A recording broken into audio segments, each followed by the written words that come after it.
Uyghur ex-officials are given the death sentence over a Uyghur textbook.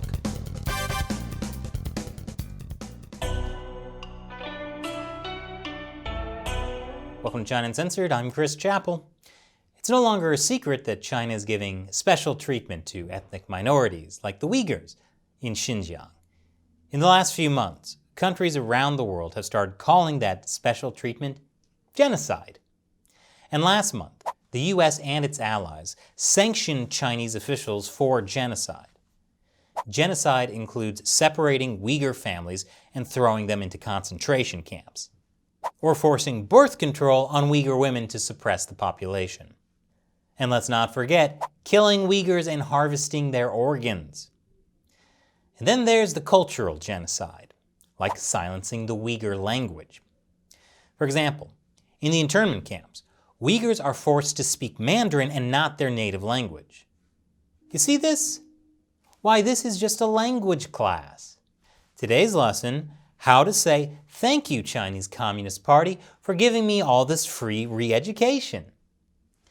But it's not enough for Uyghurs, including Uyghur children, to learn Mandarin. They also need to learn Chinese Communist Party propaganda, with a healthy dose of historical revisionism. What happens if they're not learning to love the motherland? The death sentence. The Chinese regime has recently handed death sentences to Uyghur former officials for writing and publishing school textbooks designed to split the country. 2 former education officials were given suspended death sentences, while 5 more Uyghurs, including book editors, were given long prison sentences, some up to life in prison. Now in China, a suspended death sentence means it could be changed to life in prison instead, which is the good news. So what were these men's crimes? They were accused of adding separatist ideas to Uyghur language textbooks for elementary and secondary school kids, starting in 2002. Those textbooks were then used in Xinjiang for more than a decade before authorities changed their mind in 2016 and decided they were, in fact, separatist books that harm young people. 25 million copies of the textbook were printed and distributed in Xinjiang, and tens of thousands of Uyghur educators have used it for 13 years, causing extremely serious harm. The son of one of the imprisoned book editors pushed back on the Chinese regime's claims. He points out that these textbooks were approved by the state for 13 years. And he says China is trying to erase history and write a new narrative. What? Erasing history and writing a new narrative? Does that sound like something the Chinese Communist Party would do? But the party is going even further to rewrite the history of Xinjiang. I'll show you how after the break. Welcome back. Former Uyghur education officials have been thrown in prison for an old textbook featuring no longer approved history. And now, Chinese state-run CGTN has released a documentary film about them. A full hour of villainizing these two-faced Uyghurs. Murad Shekbujang says even the term two-faced doesn't properly describe such persons. They are the enemy in the shadows. The documentary, of course, includes televised forced confessions from these enemies in the shadows. 总想着利用党和人民赋予的权利，把我的这种民族情绪，甚至一些极端的错误认识，传播给更多的维族人，从思想上控制他们，从下来影响他们，让他们成为分裂分子。 By framing these Uyghur officials as hardened criminals, Chinese state-run media is attempting to justify the party's genocide of the Uyghur people. They had to do it to fight terrorism, guys. Terrorism like showing a medal worn by a historical figure. 这个图片，这国徽是东土斯坦的共和国的一个国徽，它出现在这个教科书里面，本来就是不对的。 The East Turkestan Republic was a short-lived state that occupied the Upper West region of Xinjiang briefly from 1944 to 1949. The man pictured in the textbook was one of the presidents of the East Turkestan Republic. But no one is supposed to know that.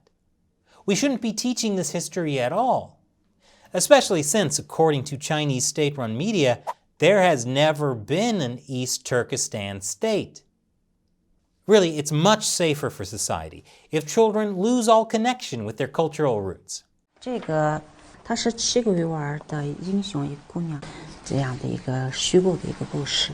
当时的那些汉族的士兵逼他们逼到那个山崖，然后跳那个山崖跳死的，为了他们就保卫他们的家园什么，民族仇恨了，对那个啥学生的也是一个不良的一个影响。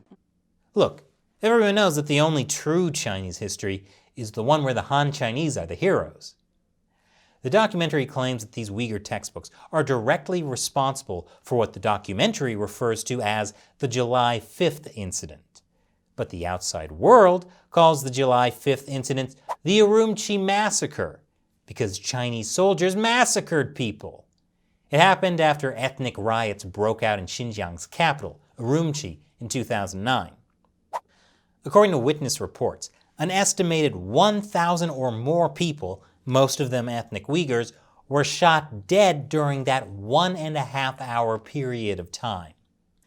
And after massacring a bunch of Uyghurs, the Chinese Communist Party imprisoned thousands more. And they locked down the entire region of Xinjiang for months, including cutting off the internet entirely.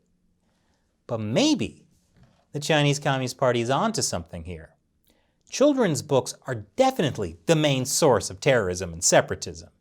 And the only solution is to lock up an entire ethnic group, at least until the Chinese regime writes new children's books, like Horton hears a separatist and reports him to the neighborhood committee, where the wild splitists are, James and the Giant Hegemon, or my personal favorite, Oh, the re-educational places you'll go. See, with these two-faced officials safely behind bars, the Chinese Communist Party can finally lead the Uyghurs to a brighter future with patriotic children's books. 这是1年级上册的维吾尔文语文教科书，上面有国徽，国徽用维语说是 Devlet Gerbi， 有国旗，用维语说是 Devlet Bayraqi。后面有我们是中国人，用维语说是 Biz Jongoluk。这是升旗仪式，用维语说是 Bayrak Çıkarış Murasimi。我们传递给学生什么样的信息？想通过这些图片，意识到自己是中华人民共和国的公民，意识到新疆是祖国的不可分割的一部分。What a happy ending! Everything is rectified. And the Uyghur children can learn to dance like the happy ethnic minority they're supposed to be. Which means it's a perfect time to watch China's new hit musical inspired by the Hollywood movie La La Land.